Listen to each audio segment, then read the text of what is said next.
the scene. She also called in handlers and bloodhounds to get the search started as soon as possible, but sadly, this didn't lead them very far, since neither Jeanette nor her attacker were injured during the initial attack. As this was happening, she also noticed a security camera in the driveway of one of the neighbors. By reviewing the footage captured in the last hour, they were able to establish a rough timeline of the events. 30 minutes before Jeanette arrived, her attacker smashed her bedroom window and burglarized the house, cut the phone cords, and attacked them before leaving with her. But other than that, all they had was the crime scene. One of the first things that I did notice in the garage was a lot of blood. I knew at that point this was a very violent crime. You start thinking, are we going to bring her home alive? Heather Randall, the detective assigned to the case, initially thought that maybe some of the blood around the kitchen Of eyes out on the street. And we knew it was extremely important to push the information out to the public, give them a picture of Jeanette, make sure that flyers were flooded throughout the city.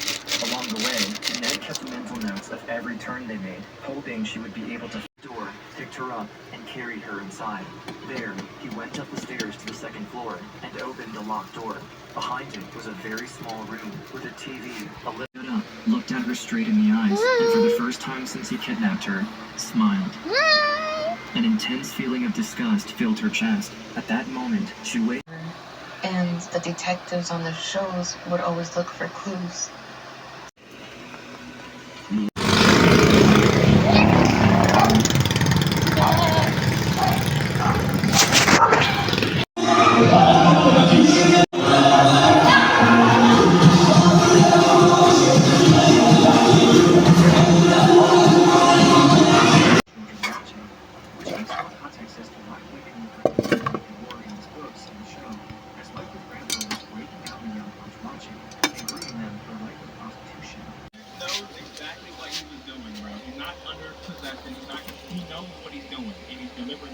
Kain. Kain, Cici. Cici, kain. Nice. Lo, yun niya kumain. Ayan. Binitbit niyang ulo. It would be unable to provide even the names of their abusers. And this included Brett Wait. too, who at this point lived most of his life in hiding, going by numerous names. Very good. Sit, sit, sit, sit, sit, sit. And eventually, Grandpa.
Hiningal ako.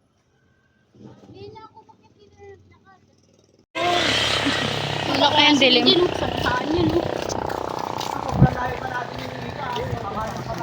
Dilim ka.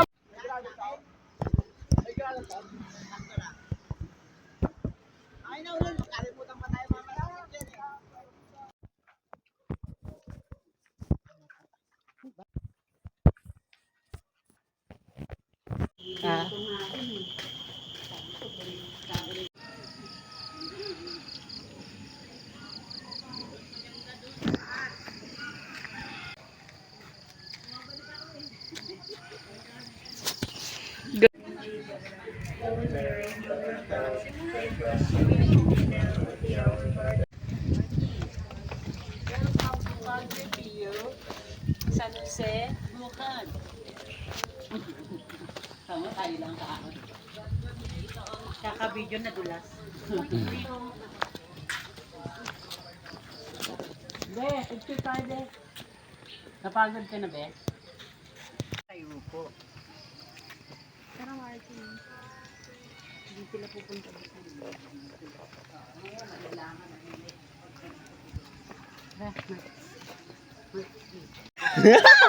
Apata naman ba yan? Po? Sa tahimik na lugar. Hindi, pababa niya sa labas. Onto my bag. Hindi pa binuksan. O pag-repair, bilisan mo. Dati kasi dyan doon na. Maya marami. Yan ka, di ka tayo.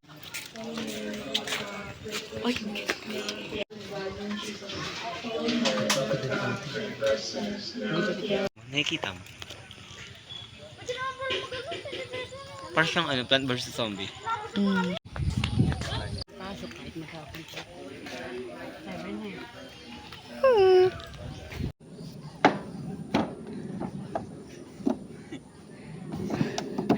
Hindi naman kung Doon ka sa mga kalma, dulas. madumi-dumi ano.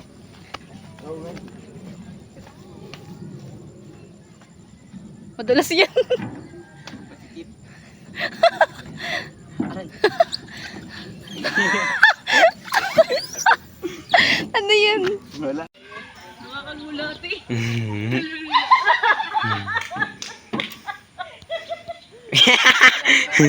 Wala.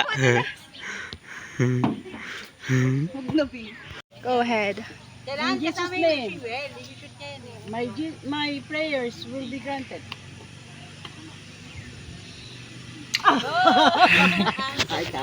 Bilis.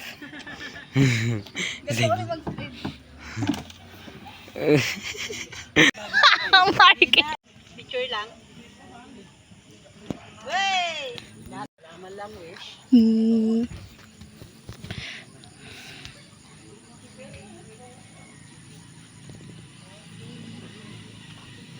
Picture ka na. Mananalo ka ng 1 million. Yung mga kapultang pera sa iyo ng buhay. Eh, Po. wag mong patayin yung makiya, yung tatanggalin mo siya nakabuka. Gusto ko yun. Tete ko. Bye guys! Cause we're going home na. Kala mo may manonood ng vlog no?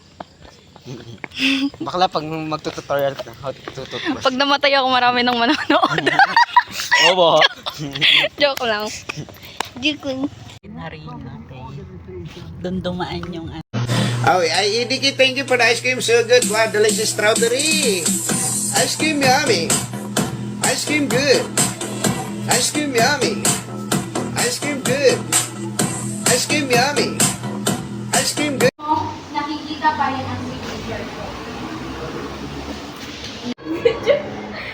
Ano ba video?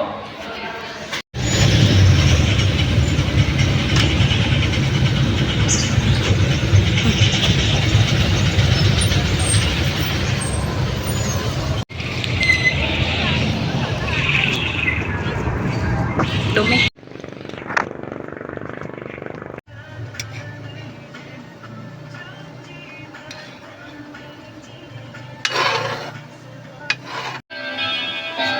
Para po kayo inform sa mga nangyayari sa pakatalan.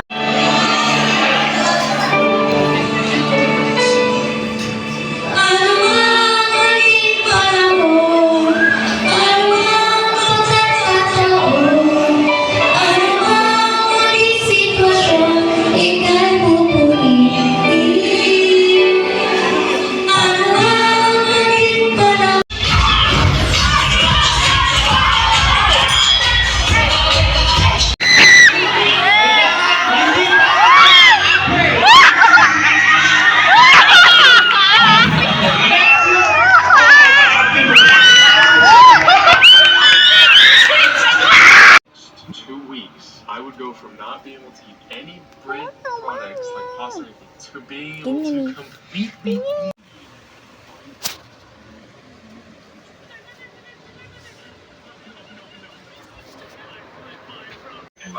And Joey could package it and put it on the tree. Basically, well, this tree, right? But earlier, yeah, what do you mean? Just a couple hours ago. Yeah, a couple hours ago. It's not, but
Ngayon today, of course, this season, sana wag natin kalimutan sino ba yung pinaka-reason why we are celebrating this season. Of course, sino?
Hindi ko ma-retain.